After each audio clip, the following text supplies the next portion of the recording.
up, people? It's Monica. This is Jayson. And welcome to Her Rock. It's peace. And today we're going to talk about, we're going to start off with what we left you guys with. Our episode for tonight is our relationship ended before it began. Yes, it did. Ooh, buddy. So here we go. So what happened? Why did it happen? So I was in New York. Jayson had proposed. So now I'm about to do all the wedding stuff, meaning I got recruited by a popular TV show to come up to New York and tape. So I was able to invite 4 or 5 people to come up. So I invited Jayson's 2 sisters, uh, his best friend, I want to say my daughter came along, yes, and myself. And we went up there. We were there from that morning until that evening, taping and trying on dresses and taping and trying on dresses. It was a long day. I was tired. You texted me to give me updates the whole time. Yeah. What you was doing and what you were looking at, and which one you loved, and you found your dress. And yeah, I wasn't going to pay that kind of money for it. It was ridiculous. But on tape, I said yes.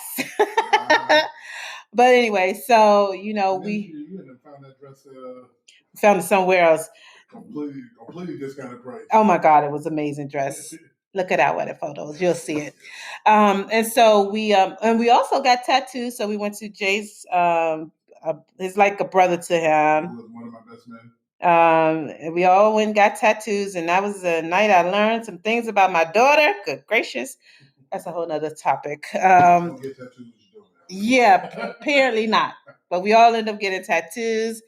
And so after that, we were supposed to go out to dinner, but it was a little early. So we headed back to Jayson's best friend's house. And she pulled out the wine, and we had some wine, and we would just... That's the problem right there. Tattoos and wine. We just heard it all. There you go. And we were having a good time. We were having a great conversation.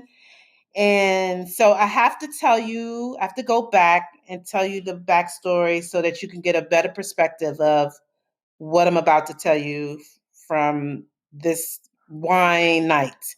I was married before. I did mention that. I was married before for about 15 years. And let me say this disclaimer now. Cheating and being unfaithful is never good. It's not. I don't condone it. I'm not for it. It's terrible. You shouldn't do it. It's bad.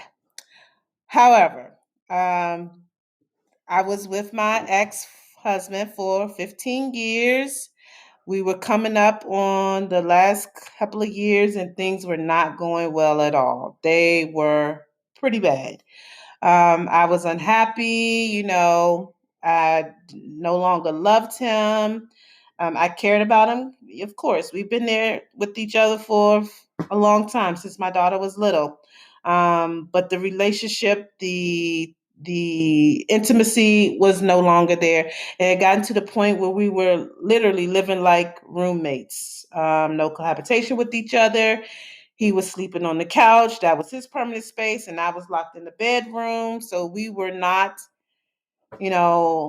intimate with each other. We just passed each other, keep moving. We ain't say nothing and kept it moving. I I got lost in that marriage. And I realized I got lost in that marriage when I was introduced, this is my wife. And I'm like, well, your wife has a name, and it kind of got to the point where I had to ask. I'm like, do you even know what my name is? Because I never heard it. And so it just became, at this point, convenient for both of us. The bills were being paid, the rent was being paid. Again, it was like a roommate. And so I got out there and I wanted to find Monica. I needed to find myself. And so I got out there and I joined a club and, had a good time. And this relationship that I foster or went into was not intended. There was no intention. I was just out there to have fun. My daughter was away at college.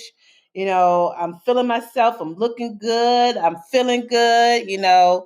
And so I was out there having fun. And, this guy came into my life and, you know, it just went from there. It kind of like started to spark, and it sparked so fast that I didn't realize that I had really got myself caught up into a whole nother relationship, to the point where I wasn't coming home at night. I wasn't coming home on the weekends. I knew that I was doing wrong, but at that point, I just was like, I need to worry about myself, because I hadn't worried about myself in so many years. And the guy that I was with was like, look, you have got to leave. You have got to get out of there, because in order for us to move forward, you have to end that. And I kept saying, I've ended it. We don't sleep together. We're not, but you're still married. And he said, in order for us to move forward on this, you have got to move out.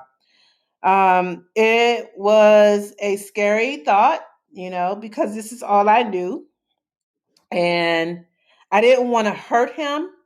So I don't think I ever really like physically, verbally out of my mouth admitted that I was with someone else. And I And think that for me is where I said that's where I said I was different. Because I feel like I feel like I've been in that situation and I have explained my situation and just said, look, we're not going to be together. We attempted to, we tried, it's not working. I said it's not working. We agreed it's not working. So I'm leaving and I would walk away. I agree with what he was saying is that you should leave. And that's what I would do. I have left. I have literally left my place when I knew I was going to be starting a relationship with somebody else because again, not saying that I'm holier than thou, not saying that I'm not a cheater. I'm just not going to do it and still live in that same place. Like we're going to move on and go forward, and then start from there. and also, there were a couple of excuses I kept throwing up in there, like we were still under this lease, and I'm gonna be still held to this lease. But there were ways to get out of it, and I went on and did it. Put on my big girl panties, and I moved on. I moved out. It was the hardest thing in the world to do. I asked him not to be there, but when I got there to move my stuff out, he was there, and I felt awful. It was a really bad feeling for me. I didn't know what he was going to do or what he was going to say. But I kept saying that it's not going to work. We're not going to be a couple anymore. This is over.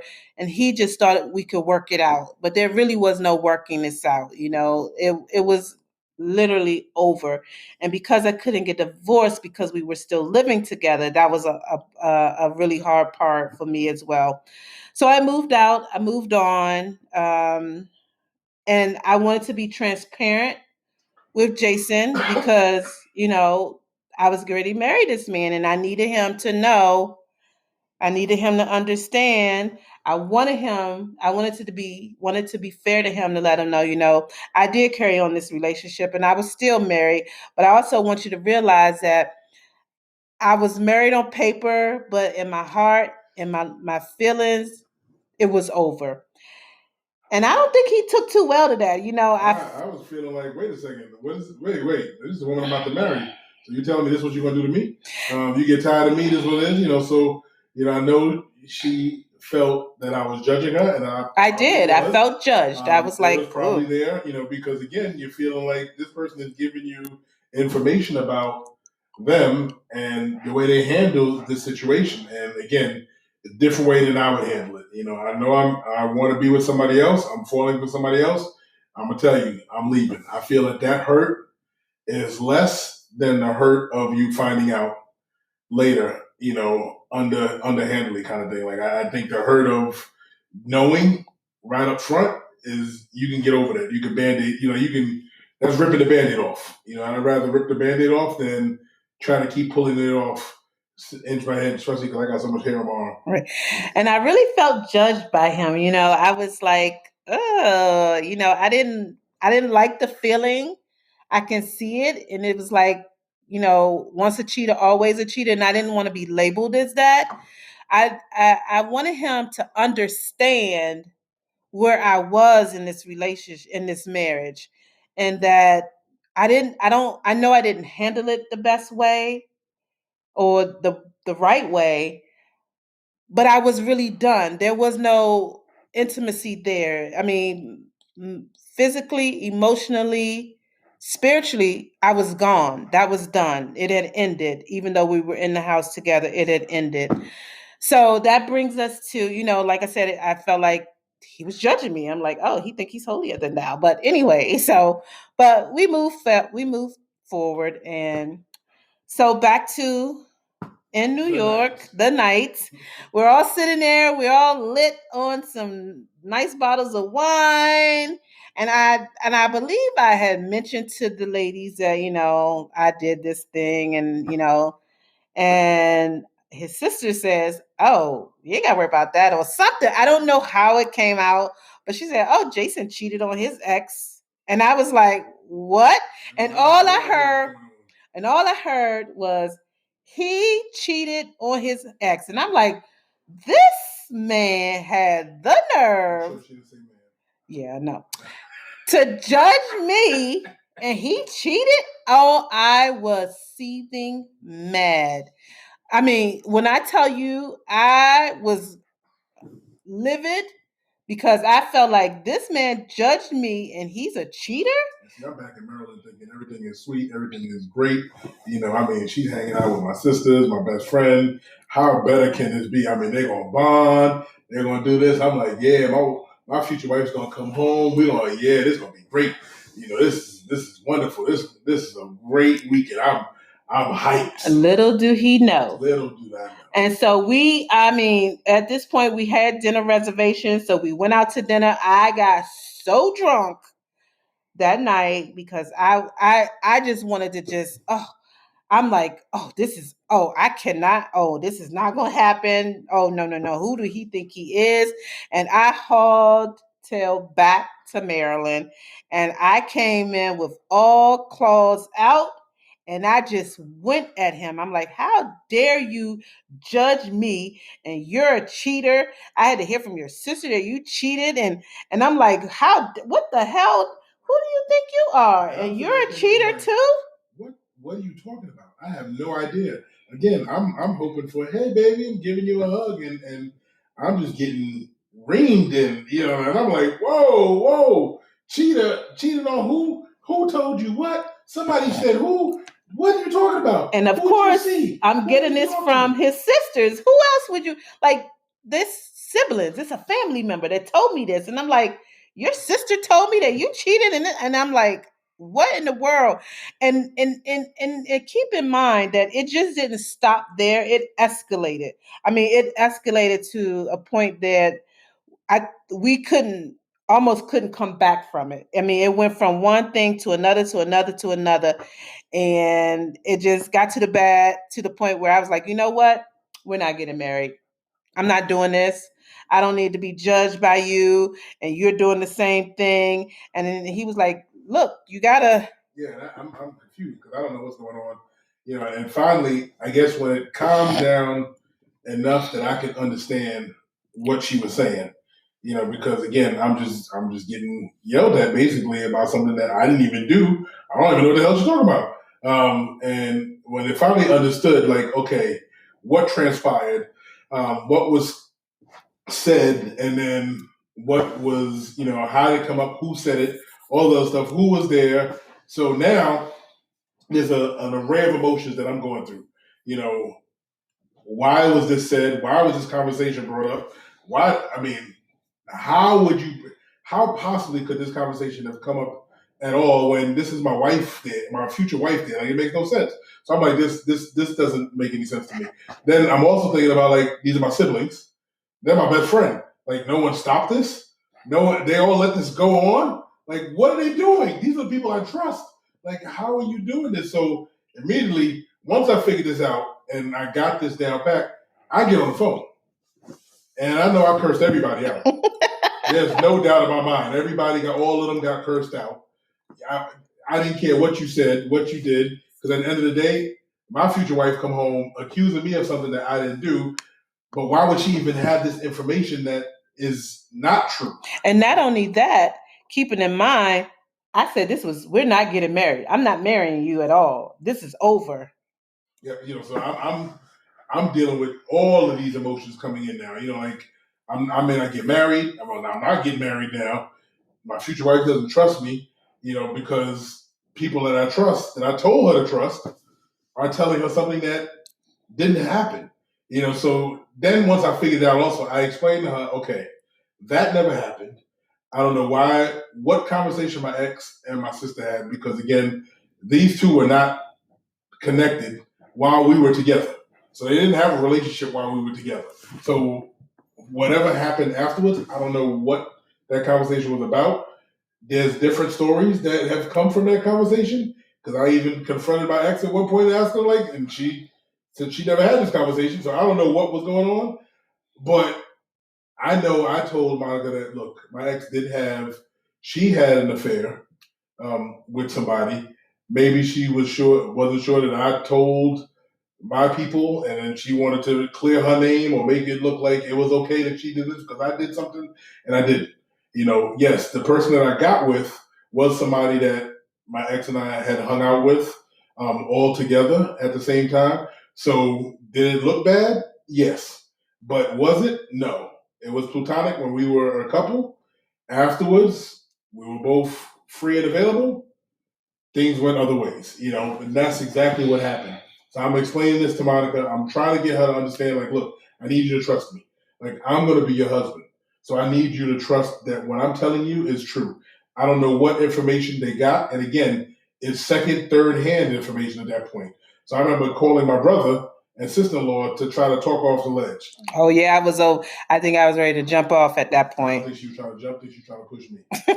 So she was, and because my brother is my best friend.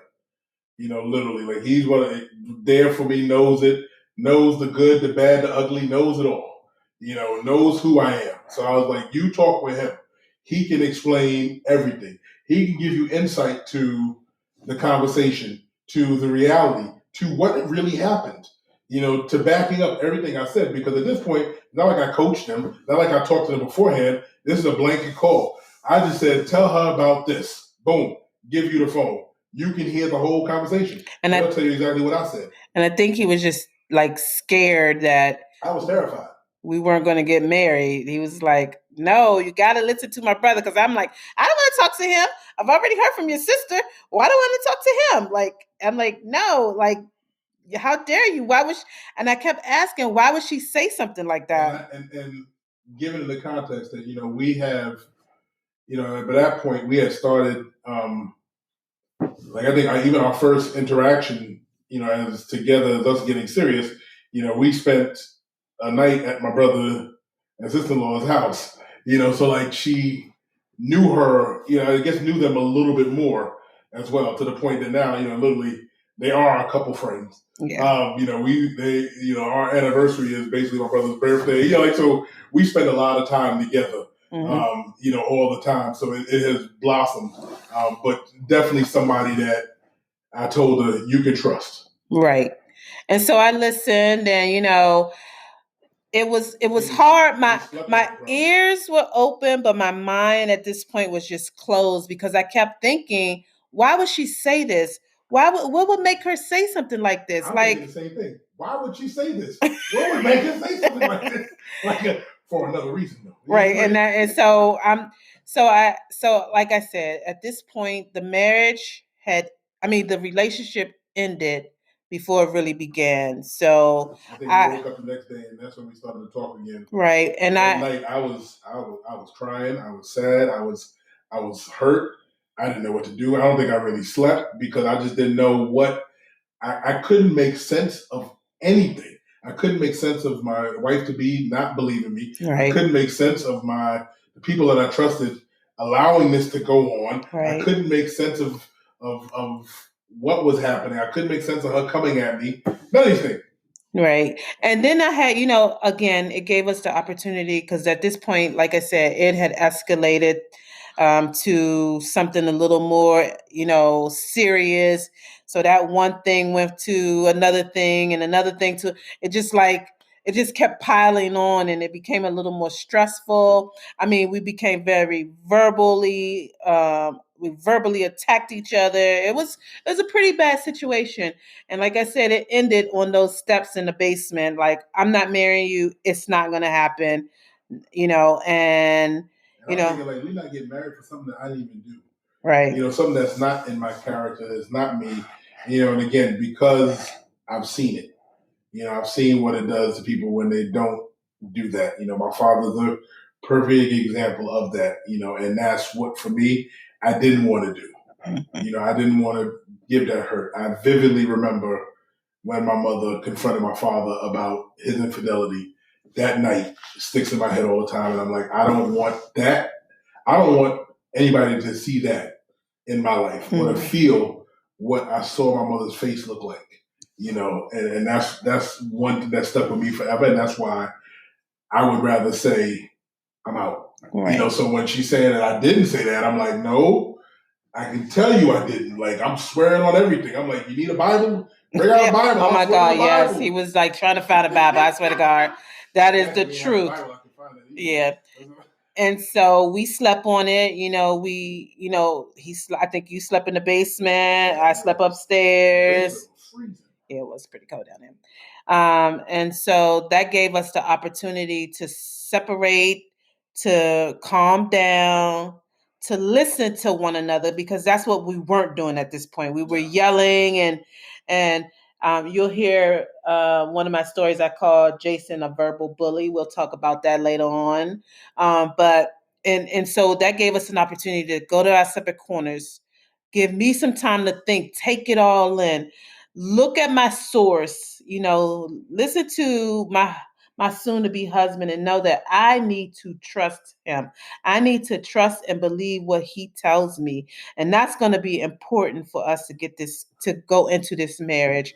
And, I loved him, and I hadn't loved anyone like him since my daughter's father. So this was a big deal, and I had to think about it. And so we came together I think that morning or that afternoon, and we talked about it. We literally talked about the situation.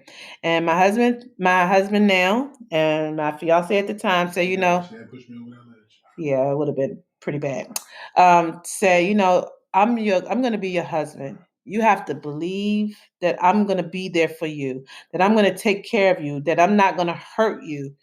And sometimes, when I was growing up, that was something that I didn't see either. So to know that I can trust that he will not hurt me, he will not make me feel, vulnerable, was a big deal. And I kind of had to let my guard down and trust that he would take care of me. So and I had to reassure her that this was, this is who I am.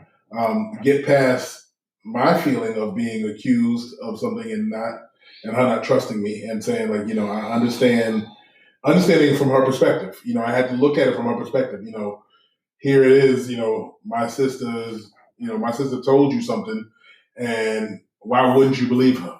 And then, regardless of what I'm saying, so looking at it from that perspective, I understand where you were coming from, but I need you to also first come to me and say like, okay, I did. I came to you. You came to me, all right. And just say like, this is what was said. Why was that said? Right. Kind of thing, because and it's the benefit of doubt, which is hard, in the beginning. We've only, this is what, at that point, that was what, we had been together maybe a year or two. Yeah. Maybe a year. I mean, we had been, in a relationship, but like now we're talking about marriage. So now you got the stress of talking about getting married, finding a dress, like all these different things. Trusting one another, believing in one another. Out, what this all means. I think we had lived together for about a few months. I don't know if it was. Oh yeah, that was a few months. So it wasn't a full year yet. So all that together, you're finding out about this person, and then now you're finding all the information. So like, it's a lot. You're getting a lot in the short period of time. when you have some past history, for different feelings of it, from your growing up to your being an adult to, being in a marriage to being in relationships, you have some past feelings on all of this, trusting and all the other things, so this is important, and this is a lot for us together. So I think when you take the time to look at it from all those sides, you see, okay, we need to just be together, right, and not allow anyone into our marriage. No one to come into our marriage, tell us stuff. We need to listen to one another. Even though now we have a podcast about our marriage and letting you in, but y'all all in our business. But anyway, but this is a good way. This is right. This is part of that explaining it in a different way, but just not allowing somebody else to come between you. Exactly. No man can put us asunder. So we got to really look out for each other and be each other's, main team. Right. And the best part of it is that we asked each other to marry. We sure did. That night, yes. That day, because now this was a new beginning for us. We now knew that we had to think about us as a couple and leave all outside sources out of it. About that. We did do that. We did. Yes, that was, because I said, we're not getting married. It's over. It's not going to happen. Right. Done. It's done. We had ended it, and then we literally, react. She said yes again, and we cried and hugged and kissed. Yeah, we did. We made and as you can see, look, we are. Okay, hush now. I'm sorry. So here we are. You are giving too much information. But here we are, and as you can see, we're here. So we got past that. We did. And I just want to say that was definitely an eye-opener for me. I understood his feelings. He understood my feelings, which was extremely important for us to get past this. Yes. So, here we are. It's like, damn it, we almost ended this marriage, this marriage before it even happened. We wouldn't be doing this podcast. Yeah, so I wouldn't be her rock, she wouldn't be my piece. There you go. So we just want to would you stop it, for crying out loud? I'll tell you about the stairs later. Yeah. So anyway, so we're gonna leave you guys with this. I always want to say thank you for listening. We definitely appreciate you all, and we want you to please subscribe to our podcast. We're on two or three platforms right now. Like us on all social media: Facebook, Twitter, Instagram, Snapchat, TikTok. We'll also, you'll see us. We're on Spotify. We'll be on Google and iTunes as well. So we'll get, on all those different platforms as well. But please listen to the podcast and, take it in. Yeah. And so we want to just say, join us next week for our next episode. So we're going to talk about our background on marriage, what we saw, marriage and love, and what we saw growing up, because that's the basis of where we are, how we got here. So stay tuned for another great episode of Her Rock. Mm-hmm. I'm not even going to say nothing about The Rock. Man. Okay, let's move on. That'll be another topic for another. Okay, podcast. Come on. And his piece. Until next week. Don't forget to tell your significant other, I love you, and that you are my rock. And you are my peace. And I found this little quote. I don't know who it's by, and it says, "It is amazing and beautiful thing to share your life with someone you love." And I want to say that I am sharing my life with someone that I definitely love. I love you too, Monica. And so we're going to end this podcast, and we're going to say, talk to you later. Talk to you later, people. And thanks for listening. All righty. All right now. Bye.